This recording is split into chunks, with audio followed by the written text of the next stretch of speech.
Hi guys, so if you clicked on this video, I feel like I already know why you're here. I want to get the whole gist. I promise this is not a clickbait. Yeah, I'm going to be telling you guys everything about why I left medicine, at least for now.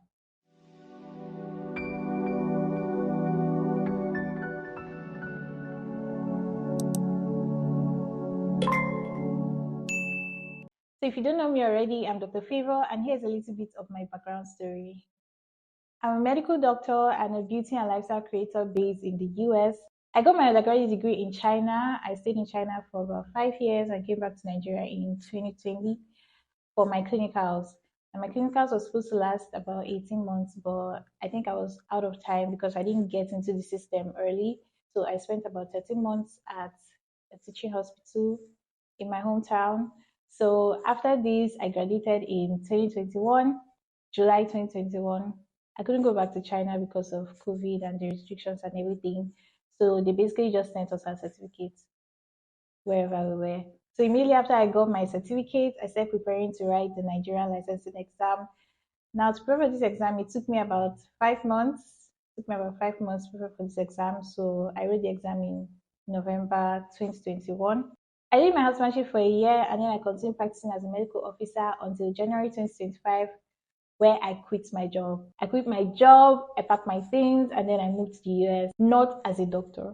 Mm-hmm. So I came to the US to study a master's program. I'm doing my master's in public health epidemiology. My program is actually 2 years, but right now I'm currently halfway through my first semester, so way to go. Now let's go back to why we're here and why I decided to leave medicine and take this route instead. Firstly, I think everyone talks about the burnout in medicine, and the burnout in medicine is real firsthand. If you've never experienced it, you think that we're lying. We work for long hours, the shifts are stressful, and it's not like it gets better as you get higher up the ladder. No, it even gets more stressful. Even as a resident doctor, it gets way more stressful. I can remember there are times where I used to work like 48 to 72 hours, like you work the whole weekend. Okay, you go to work on Friday morning, you go back home, then Saturday morning you come to work, you work the whole of Saturday, you work the whole of Sunday, and then you still have to work on Monday morning, like do your work and close work by 4, which is quite a lot. Like by Monday, you're a walking zombie. I told myself, like, I can't continue like this. Like, you have no life. Okay, I can't continue remaining being a medical officer for like a infinite number of years. Of course, you have to climb higher in the ladder. But I can't even do residency because there are limited doctors, limited people applying for residency program. In a unit, you might be the only resident doctor in that unit, and you have to probably be on call for like a week straight or a month straight. I told myself, like, I can't do this, so I really have to find an escape route, which is why I took a break. Temporarily, yes. Permanently, we'll find out. Doctors in this part of the world are grossly underpaid. I'm talking Africa, I'm talking Nigeria. I made a video sometime last year about this topic, about how much doctors make, and people didn't believe it at all. Then I asked myself, why medicine? Why did I get into this profession in the first place? Don't get me wrong, I love being a doctor, but there is just no financial motivation at all. I mean, this life is already so hard to get by, and your hustle shouldn't even make it any harder. This particular reason I also left medicine is professional harassment. I mean, workplace aggression, workplace maltreatment, workplace bullying, workplace abuse. It's a whole lot. And let me not even narrow this down as a female in healthcare. I won't call it sexual harassment because this man will literally chase anything in skirt, but I feel like they get high off chasing girls or making you frustrated. I know this happens in almost every institution, whether bank setting, business setting, school setting. But then again, you still have to work under such pressure. You have to come to work every day. You have to put in the best for your patients. You have to perform your best all the time. Let's not even talk about workplace bullying. Because I remember there was this colleague I had. We were on the same level, but she actually made my work so hard. Like sometimes I made plans for patients and then she'll come change it, or she'll talk behind my back in the same workplace. She doesn't work as a team member because she started the job before me and she felt like, oh yeah, I'm her junior. So obviously I should do whatever she says. I'm like, the job here is to care for patients. It's not about you. So I can say I've experienced workplace bullying firsthand. I've experienced workplace abuse firsthand, and it's definitely not something I look forward to. Which brings us to the area of mental health. Like, your mental health can be so fucked up Like sometimes you can cry yourself to sleep, you can get angry, you can get sad, you can get mad, you can get confused, happy.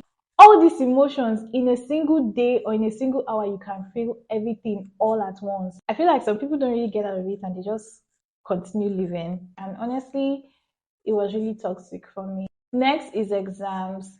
I know when I was younger, I used to get first position every time. First, I'll come home with first position. Secondary school, to test you, but you please still hold your ground. But when I got to university, I was struggling to get like 50%, 60%.